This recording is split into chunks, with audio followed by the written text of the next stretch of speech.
Many of them have to work long hours and come home and look for the family.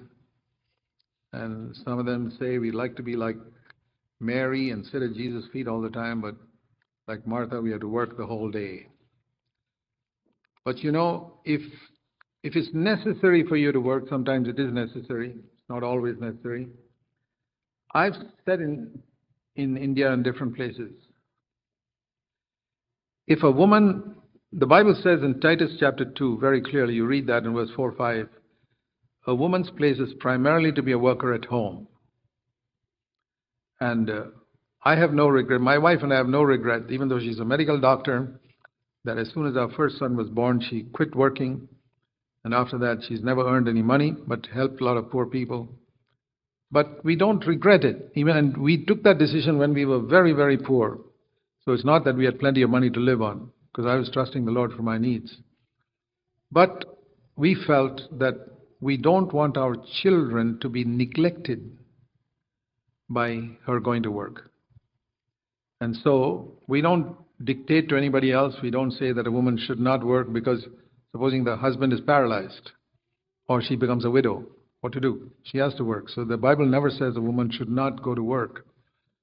But in everything in the Christian life, it is the motive that is important. What is the motive?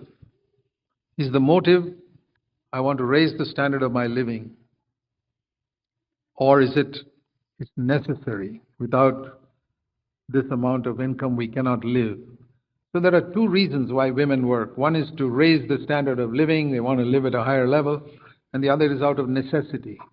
If it is out of necessity, God will give you grace. And your children will follow the Lord. If it is to raise your standard of living, you will not get that grace. And most likely, your children will drift away. When I say drift away, I mean they'll nominally say they are born again and sit in some church. But I believe that 90% of people who call themselves born again are not born again. They're not serious about discipleship. They're not eager to follow the Lord. And I didn't want even one of my children to be like that. I didn't want my children just to say, I'm born again, I'm baptized, I'm going to heaven. I said, forget it. I'm ashamed of you if you're that type of child. I want to be a serious, wholehearted disciple of Jesus who's a witness for Christ, fiery witness for Christ. And if I had 10 children, I want every one of them to be fiery witnesses for Christ. What do you want? Somebody who just goes to heaven when he dies? I don't want a child like that.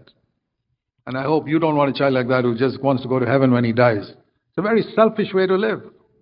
After Christ dying on the cross for me and giving his whole life for me, all I want to do is go to heaven when I die? No, I want to live my whole life for him.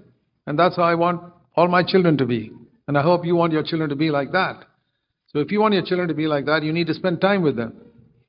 And that's why I don't regret, my wife and I don't regret that today we have 4 sons who are following the Lord. And of all the millions of dollars she could have earned as a doctor, if I put it in a balance, millions of dollars to be earned as a doctor, or 4 sons following the Lord, I know which is heavier. 4 sons following the Lord. I hope you will value your children above money. Then you can decide whether you should go to work or not. And then, if it's out of necessity, I can tell you God will give you amazing grace to take care of both needs.